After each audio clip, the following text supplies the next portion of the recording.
I have a confession to make. But first, I want you to make a little confession to me.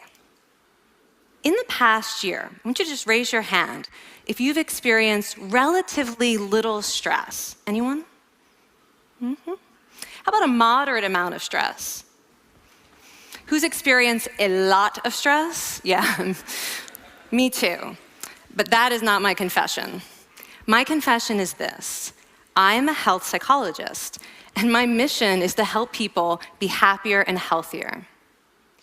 But I fear that something I've been teaching for the last 10 years is doing more harm than good, and it has to do with stress. For years, I've been telling people stress makes you sick.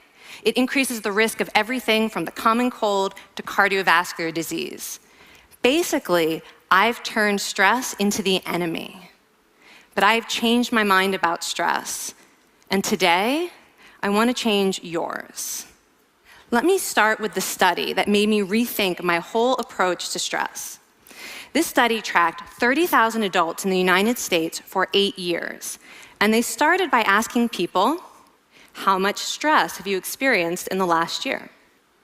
They also asked, do you believe that stress is harmful for your health? And then they used public death records to find out who died. Okay, some bad news first. People who experienced a lot of stress in the previous year had a 43% increased risk of dying. But that was only true for the people who also believed that stress is harmful for your health. People who experienced a lot of stress but did not view stress as harmful were no more likely to die. In fact, they had the lowest risk of dying of anyone in the study, including people who had relatively little stress. Now, the researchers estimated that over the 8 years they were tracking deaths, 182,000 Americans died prematurely, not from stress, but from the belief that stress is bad for you. That is over 20,000 deaths a year. Now, if that estimate is correct, that would make believing stress is bad for you the 15th largest cause of death in the United States last year, killing more people than skin cancer, HIV, AIDS, and homicide. You can see why this study freaked me out. Here I've been spending so much energy telling people stress is bad for your health. So this study got me wondering, can changing how you think about stress make you healthier? And here the science says yes. When you change your mind about stress, you can change your body's response to stress. Now, to explain how this works, I want you all to pretend that you are participants in a study designed to stress you out. It's called the social stress test. You come into the laboratory, and you're told you have to give a 5-minute impromptu speech on your personal weaknesses to a panel of expert evaluators sitting right in front of you. And to make sure you feel the pressure, there are bright lights and a camera in your face, kind of like this. And the evaluators have been trained to give you discouraging nonverbal feedback, like this.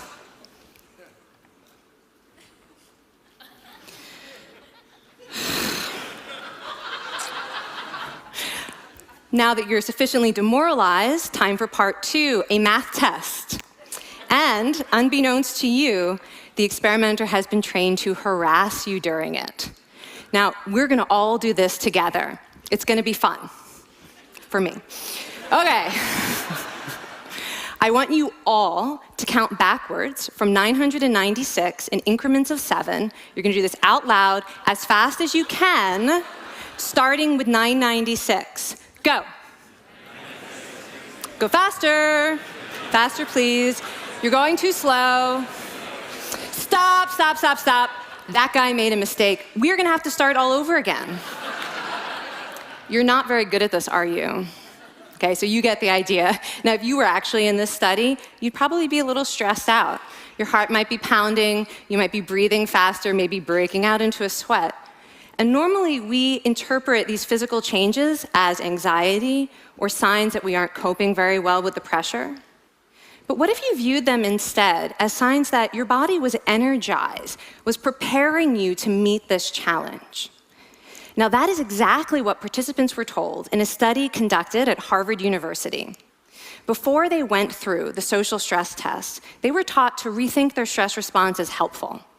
That pounding heart is preparing you for action. If you're breathing faster, it's no problem. It's getting more oxygen to your brain.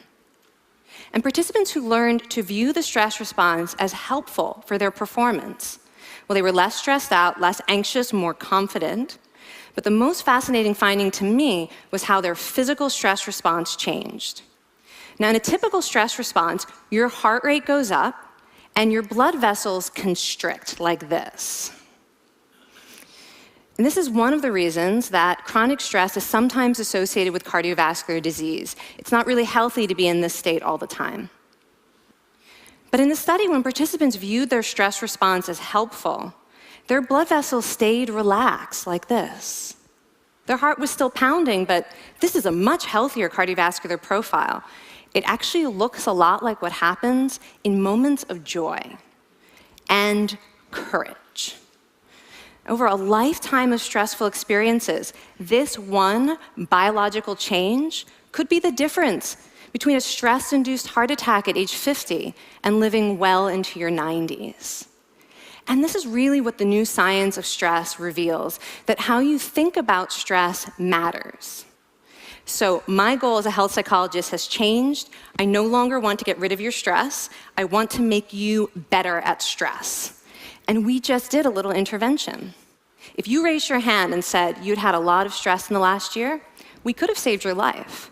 Because hopefully the next time your heart is pounding from stress, you're going to remember this talk, and you're going to think to yourself, this is my body helping me rise to this challenge. And when you view stress in that way, your body believes you, and your stress response becomes healthier.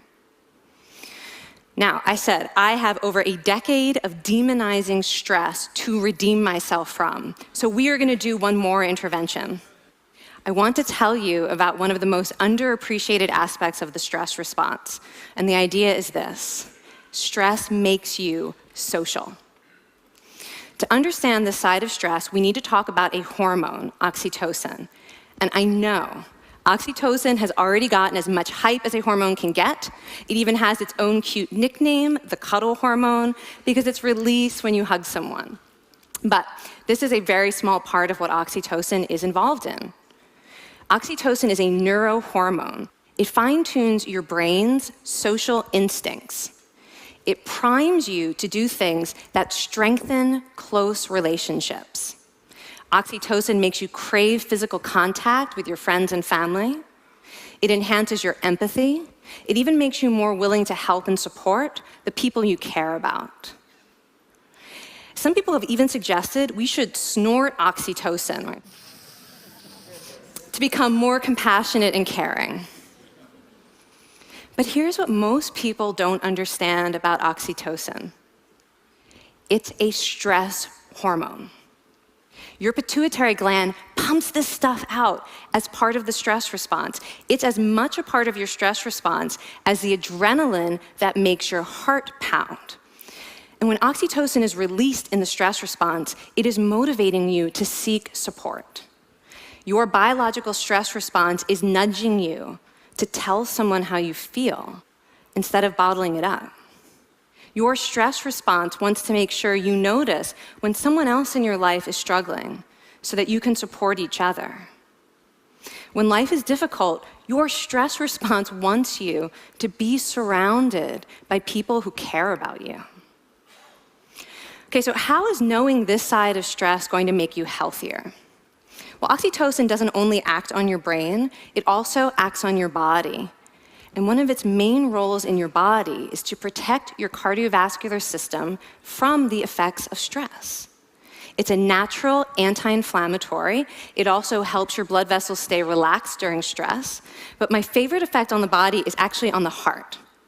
Your heart has receptors for this hormone. And oxytocin helps heart cells regenerate and heal from any stress-induced damage. This stress hormone strengthens your heart. And the cool thing is that all of these physical benefits of oxytocin are enhanced by social contact and social support. So when you reach out to others under stress, either to seek support or to help someone else, you release more of this hormone, your stress response becomes healthier, and you actually recover faster from stress. I find this amazing that your stress response has a built-in mechanism for stress resilience.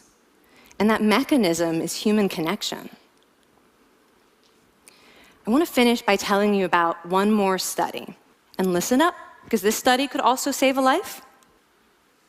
This study tracked about 1,000 adults in the United States, and they ranged in age from 34 to 93. And they started the study by asking, how much stress have you experienced in the last year?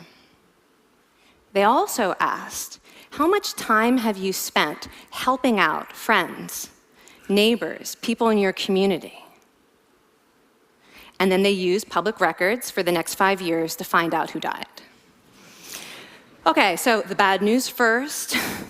For every major stressful life experience, like financial difficulties or family crisis, that increased the risk of dying by 30%. But, and I hope you are expecting a but by now, but that wasn't true for everyone. People who spent time caring for others showed absolutely no stress-related increase in dying, 0. Caring created resilience.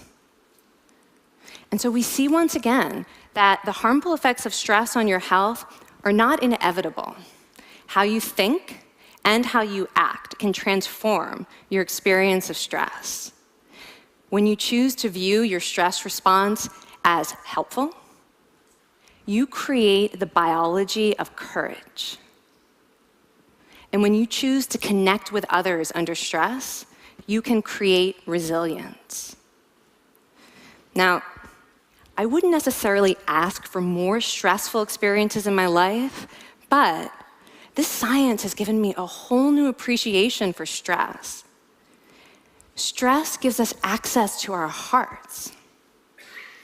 The compassionate heart that finds joy and meaning in connecting with others. And yes, your pounding physical heart working so hard to give you strength and energy. And when you choose to view stress in this way, you're not just getting better at stress, you're actually making a pretty profound statement. You're saying that you can trust yourself to handle life's challenges. And you're remembering that you don't have to face them alone. Thank you. Thank you.